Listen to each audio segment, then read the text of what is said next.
welcome back to the Daily Raid and episode 3 of our Let's Build an Offensive System series. And today we're going to finally get into the X's and O's and starting with a run game.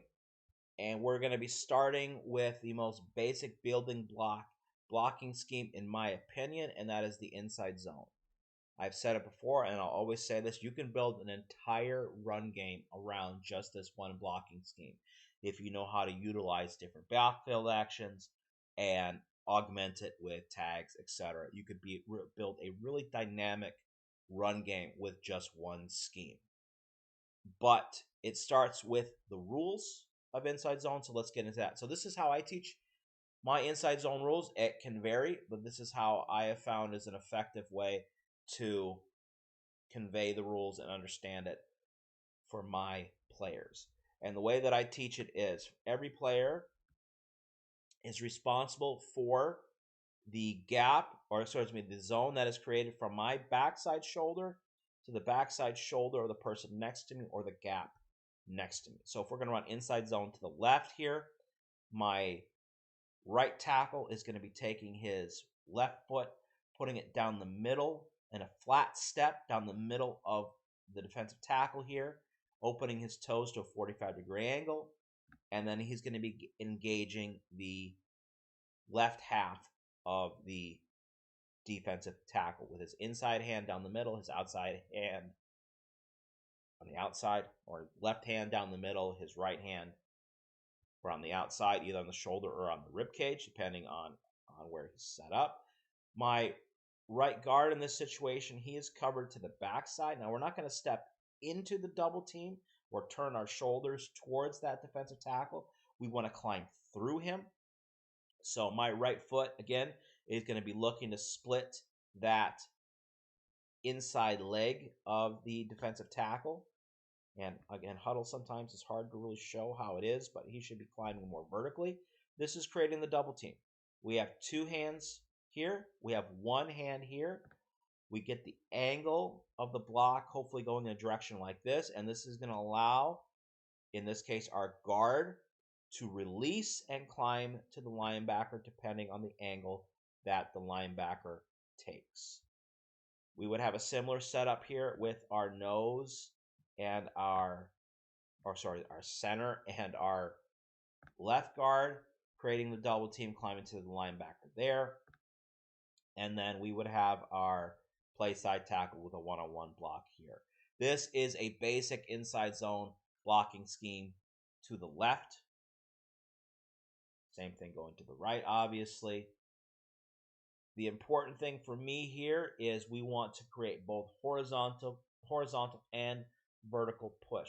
So our two-hand man is providing the the angular pressure here, getting this guy moving, and our play side player in the double team is working to create the vertical push and also keep him from climbing around to the play side of the inside zone scheme.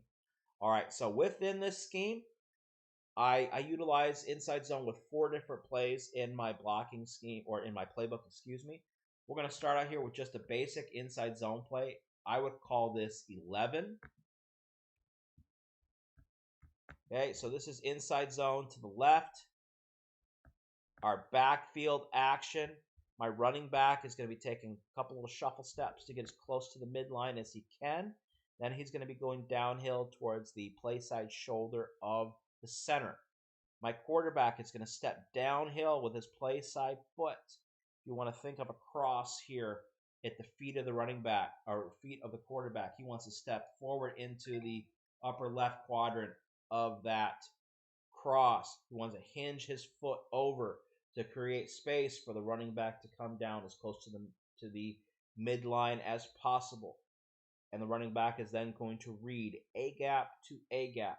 He's going to attack the A gap. If it's clear, he's going to continue on. If it's not there, he wants to bang it back to the A gap, the backside A gap, and climb vertically from there. Quarterback is going to be reading, obviously. If the end man on line of scrimmage on the backside chases the running back, QB is going to keep. If he keeps, is contain. we're just going to hand it off. He doesn't need to be blocked. So that is 10 and 11. 11 going to the left, 10 going to the right.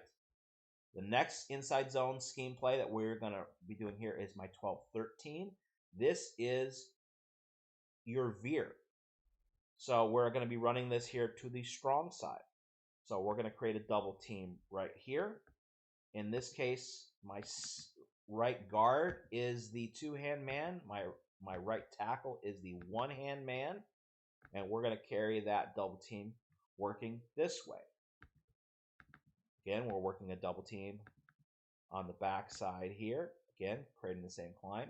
Our backside tackle in this case is we're sift blocking this edge defender. If he does anything but try to cross our face, then we're just going to carry on to the second level. And depending on the defensive alignment, he might be going straight for the linebacker or going to the third level, depending on what we see.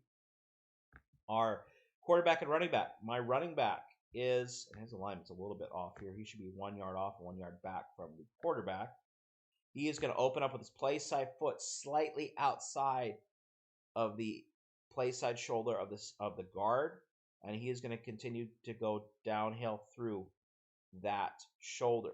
My quarterback is going to be stepping downhill with his play side foot. So again, if we think of that cross in front of him, he is going to take his right foot, step into the upper right quadrant of that cross, and then hinge his feet across to create a ride with the running back. And again, we're reading the end. If he keeps his contain outside, we give that handoff. If he crashes, the QB keeps it. All right. Sticking with the same scheme that we have here to the right, I also run my speed option with inside zone blocking.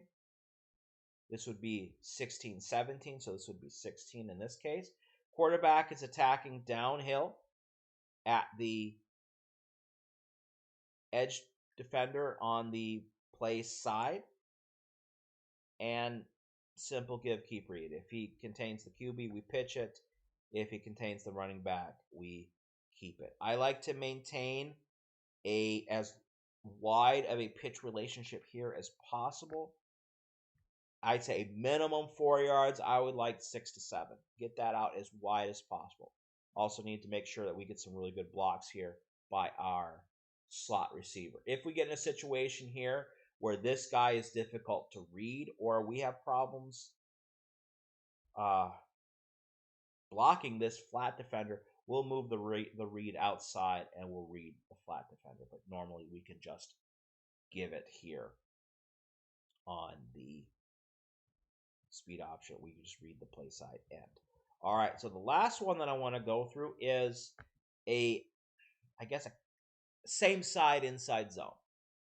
So counter inside zone, however you want to put it. So what we're going to be working here is usually I will take this from my 2x2 or 2x0 alignment that I use with outside zone. We'll talk about that more next time. Just so we can give a play that shows this alignment that doesn't cross the QB's face. How we do it here, again, quarterback's going to hinge open to create some space.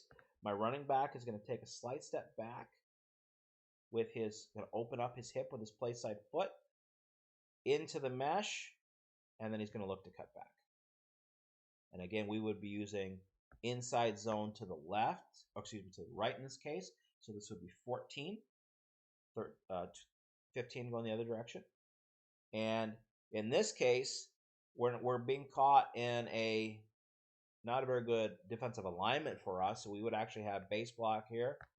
Here, we would be double teaming here to the play side inside backer, and then we would hope to be able to scoop right here. This guy could create a problem if he screams down the line of scrimmage. So therefore, we would be sifting him as well. And obviously, I don't usually run this scheme against a box that looks like this, but you understand what I am going for there.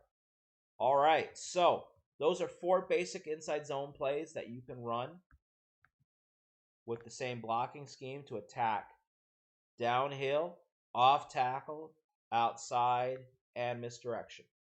What I can do to that also is I can alter the play using tags, and I have a few basic tags that I use. I will use, first thing we'll start with block. For me, block is split flow. So if we are in an open twins look, we'll run everything out of the same formation here just so it doesn't confuse things. We would motion, and then we would have our H, in this case, sniff across to try to seal the B gap on the back side if we're running inside zone. So we'd still be running our same backfield action here, but now we're going to create an extra seal on the back side. We call this block. So this play would be red hip, 11 block. Hip is the motion, block is the tag, 11 is the run play. That would be inside zone to the left. We also have lead, and I usually use lead with two backs. It's a lot easier to run there, and lead is exactly what it sounds like. We're going to get our double team to the backer. We are going to get our double team. We're going to get our single block, but instead of double teaming to the backer here, our H in this particular case would be leading to the play side linebacker. So he would be looking for the linebacker, second level defender on the play side that would have been taken by the double team. If we don't have a tag and we're in two back, then the standard rule is that the H would get in pitch relationship. All right. And then finally, the last tag that we'll talk about today with this would be the flat tag. Again, we're working the same inside zone, and flat would give the same look as block, but then instead of stopping at the B gap or climbing through the B gap, he would continue to the flat. Our running back quarterback would continue their backfield action. And then if the QB keeps it, he now has a throw option out here. Usually I would utilize this, again, either with motion, so it would be red hip, 11 flat, or in this case, we're going to use a formation tag. This tag to bring the H into a wing, an H back look would be big, so this would be big red, 11 flat. Again, this is my terminology. This is my system. You build your communication system however it fits you best. For me, this is what works best for me.